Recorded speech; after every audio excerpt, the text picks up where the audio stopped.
Buen día, Bernardo. Le saluda Rubén Atahuichi. ¿Cómo está?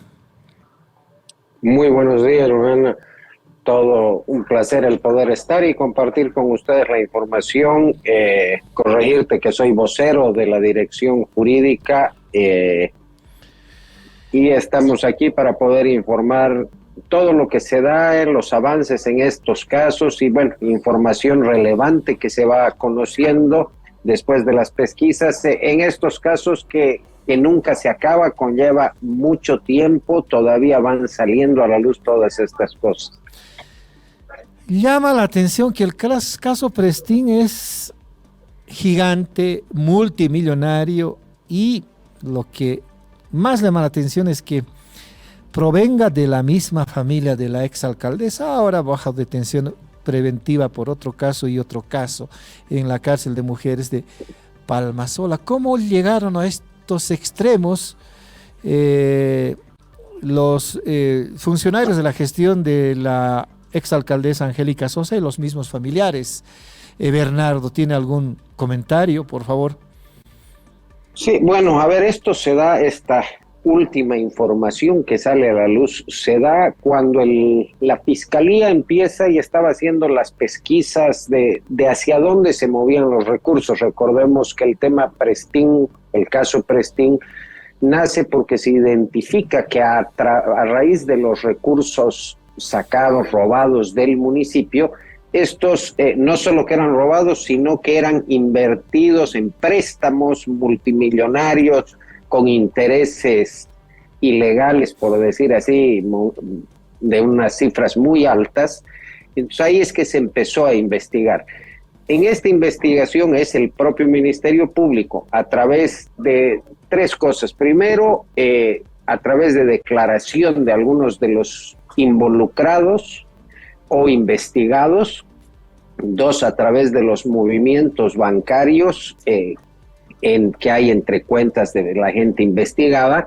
Y tres, por documentación que se encuentra en las pesquisas que se hacen en otros inmuebles aquí en el municipio de Santa Cruz, que se tienen ya incautados a la familia de la señora Angélica Sosa. Entonces, con estos tres elementos se identifica que parte de la plata que salía del municipio a través de pagos fantasmas con una gente que se prestaba a dar supuestos servicios que no hacía, estos volvieron y se hicieron la compra de estos terrenos, de estos inmuebles en Puerto Quijarro. No solo inmuebles, porque hay construcciones, hay una lancha, hay chatas para transporte de estas lanchas, seguramente que las usaban para su diversión allá. Además, aclarar que todos estos inmuebles están justo en la playa de Puerto Quijarro, y se identifica, como te digo, que se hace este movimiento a través de una tercera persona que está ya plenamente identificada. Todo esto en las pesquisas que hace el Ministerio Público, y posteriormente es el propio Ministerio Público el que se traslada a Puerto Quijarro, se identifica dónde estaban todos estos inmuebles, la locación exacta, va y se hace una intervención en los mismos por parte del Ministerio Público, y ahí se secuestra documentación que estaba en alguno de estos inmuebles, se secuestra una lancha con su chata que estaba ahí, y varios otros elementos que salen de esta pesquisa del Ministerio Público. Ya estos 25 inmuebles se ha hecho el requerimiento de anotación preventiva por parte del Ministerio Público, y ni bien esté lista esta, lo que vamos a exigir, porque hay que diferenciar en este proceso, la señora Sosa y su difunto marido están siendo juzgados por el delito de legitimación de ganancias ilícitas. Al tratarse de legitimación de ganancias ilícitas, aplica que inmediatamente esto se incaute y pase a posesión de DIRCABI, para que una vez termine el proceso ya de una manera mucho más rápida, esto se pueda efectivizar para que los recursos pasen nuevamente a arcas de la alcaldía. ¿Para qué? Para lo más importante que siempre ha dicho el alcalde, que retorne estos recursos. ¿Para qué? Para que se traduzcan en obras tan necesarias para la ciudad. Estos 25 bienes son terrenos, construcciones, lanchas, incluso chatas, ¿a eso se refiere o son terrenos? No, como te decía, las matrices son 25 terrenos, en algunos hay construcciones, como te digo, en los que hay construcciones habían cosas, se ha secuestrado documentación, se ha secuestrado esta lancha que creo que seguramente la usaban para su diversión, chatas, etcétera. Hay un sinnúmero de cosas, pero sobre todo estos 25 inmuebles que, como te digo, están ubicados ahí en la playa en Puerto Fijar. Ahora, ¿están a nombre de Angélica Sosa, a nombre de su difunto marido? ¿Qué información hay precisa en relación a esto? Como te decía, la Fiscalía logra establecer que a través de movimientos que se daban, de unos pagos irregulares que se hacían desde el municipio a una tercera persona por un supuesto servicio, la devolución de estos pagos se hacía a través de compra de estos terrenos. Se ha logrado identificar perfectamente que estos recursos que salían se los usaba a través de un palo blanco, se podría llamar como se dice vulgarmente, y era esta persona la que compraba con los recursos que iban saliendo de esos pagos. Esa persona está identificada, dice usted. ¿Hay alguna orden de aprehensión o convocatoria a declaraciones? ¿Qué información hay respecto de esto? Mire, le comento, más allá de lo digo yo, lo dice el informe del Ministerio Público. Muy bien. Que ya se estableció con plena claridad. Ya será el Ministerio Público el que deba determinar los siguientes pasos, tanto en la condición de la gente que estaba siendo investigada, aportado en esto, si van a ser testigos protegidos, y sobre todo el identificar el resto de gente que ha estado ya, que está identificada como que ha sido parte de que cambie su situación y sean imputadas. Seguramente el Ministerio Público en los próximos días ya hará conocer estas acciones que se tomarán. Uno no puede imaginar la proporción que tiene este acto de corrupción en la gestión pasada de Angélica Sosa. Incluso su hermano está implicado. Llama la atención que tantas propiedades hubiera comprado. Son finalmente bienes comprados con recursos robados a la alcaldía. ¿Qué información precisa hay respecto de esto? Con estos 25 terrenos siguen creciendo los casos de compras irregulares. Así es, por un lado, sí, como te digo, el Ministerio Público ha logrado establecer la conexión que había del desvío de fondos municipales hacia terceras personas que justamente son las que han sido usadas para la adquisición de estos 25 inmuebles que estamos hablando. Pero así también debemos recordar, ya que estamos en eso, y como decías, sigue sumando cada vez la cantidad e identificándose la cantidad primero de dinero que ha ido saliendo del municipio, y segundo, hacia dónde ha ido a parar. Recordemos que también se tiene a la fecha un exhorto suplicatorio a través de Cancillería para que los diferentes países del Mercosur, en este caso, y Canadá, se pueda activar y de una vez acabar de identificar los bienes inmuebles que se sabe que se compró en la Argentina, en el Brasil y en Canadá, que se tiene también identificada una casa que vale millones de dólares, dado que estas investigaciones son por legitimación de ganancias ilícitas. Se ha hecho el exhorto suplicatorio para, usando la jurisprudencia internacional que hay, se pueda proceder también a la incautación en el exterior de estos bienes y recuperar estos recursos para que vuelvan de donde nunca debieron salir, que es de las arcas del municipio cruceño.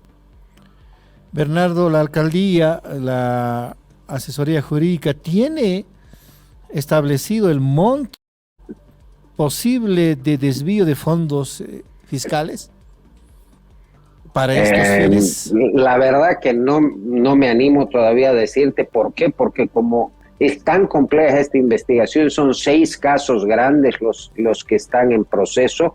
En algunos sí hay ya informes de auditoría, pero increíblemente en esos mismos casos siguen apareciendo todavía nuevos elementos, como en el caso Prestín de ahora, que se tenía identificadas ciertas cosas, han aparecido estos otros 25 inmuebles, pero sí te aseguro que solo entre los temas de auditoría y las cosas que se van ubicando ahora, estamos de lejos arriba ya de los 300 millones de bolivianos. 300 millones de bolivianos que podían haber sido usados en obras y en programas durante la gestión de Angélica Sosa. ¿Cuántas personas están implicadas ya en este proceso hasta el momento, Bernardo? Bueno, hay diferentes personas identificadas en los diferentes procesos. En el Prestín como tal son 4 personas las que estaban identificadas inicialmente. Suponemos que a raíz de esta nueva pesquisa probablemente aumente 1 o 2 personas más para que puedan ser imputadas. Seguramente eso lo conoceremos en los siguientes días con las decisiones que tome el Ministerio Público. Bajo detención preventiva están 4 entonces. Bajo detención, bueno, debemos recordar que en este caso con quien se abre la investigación fue con el ex esposo de la señora Angélica Sosa, el señor Sergio Perovic, quien habría fallecido. Hay una cierta duda y ciertas especulaciones al respecto, por lo que fue el propio municipio que ha hecho el trámite y ha solicitado se solicite la exhumación del cuerpo. Extrañamente ha habido una negación por parte de la familia, pero bueno, aparte de ese tema, que él ha fallecido, ya no estaría en el proceso. Son otras 3 personas ahorita, si no me equivoco, las que están como imputadas. Ahora, el escándalo no solamente es el caso Prestín, también el caso Ítems Fantasma.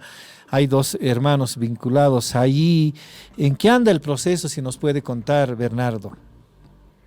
Mire, tenemos el caso Ítems Fantasmas, tenemos el caso Contratos, tenemos el caso Vertedero, tenemos el caso BRT, por eso le decía, son varios. En el caso Ítems Fantasmas se ha logrado avanzar relativamente, como le digo, con las declaraciones de ciertas personas. Uno de los hermanos Parada ya está aquí, no es el que era el directo funcionario del municipio, es el hermano, sí, a través del cual se logró establecer un vínculo de desvío de fondos. Y en el caso del otro hermano, que es Antonio, la directa persona que trabajaba en el municipio, él se encuentra en el Brasil.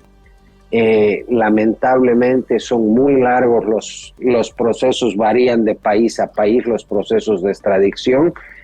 Pidió un asilo político que estaba en proceso de consideración. Como sabes, en medio de eso hubo elecciones en el Brasil, entonces quedó como que medio en statu quo la situación. Entonces estamos a la espera a través de Cancillería. Cada vez se hacen las notas para tratar de agilizar este proceso y que finalmente este señor, que es pieza fundamental y clave en parte de lo que ha sido el proceso Ítems, pueda retornar al país. Ahora, ¿cuánto ha avanzado este proceso? Si nos pudiera informar, Bernardo. Más allá de la solicitud. Se tiene un avance importante, se puede decir, en cuanto a ya todo lo que es las pesquisas de información, la identificación, por lo menos de un par de periodos, porque ¿qué es lo que pasa aquí? Esto sí te comento y hay que hablarlo con la mayor sinceridad.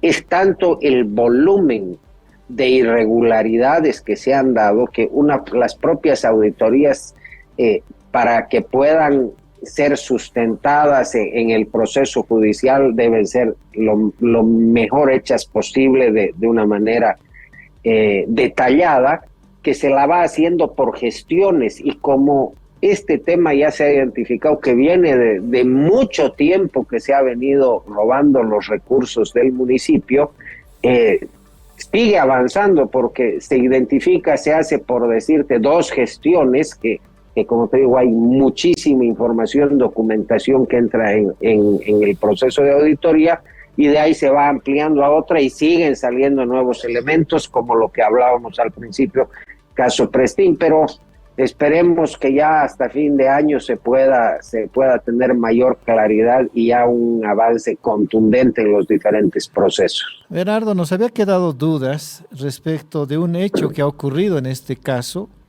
la separación de sus funciones de la denunciante, que era la esposa de Antonio Parada, desde la gobernación. ¿Hay algún trasfondo en esta decisión? Yo creo que evidentemente ha habido una mala intencionalidad contra la señora.